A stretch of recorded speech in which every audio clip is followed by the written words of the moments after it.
भारताचे एक सार्वभौम समाजवादी धर्मनिरपेक्ष लोकशाही गणराज्य घडवण्याचा त्याच्या सर्व नागरिकास सामाजिक आर्थिक व राजनैतिक न्याय विचार अभिव्यक्ती विश्वास श्रद्धा व उपासना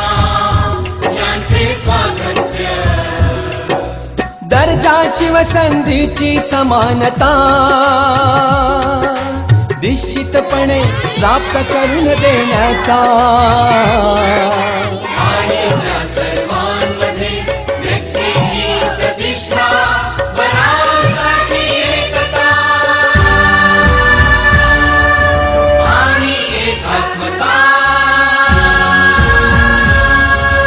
यांचे आश्वासन देणारी बंधुता प्रवर्धित करण्याचा संकल्पपूर्वक निर्धार करून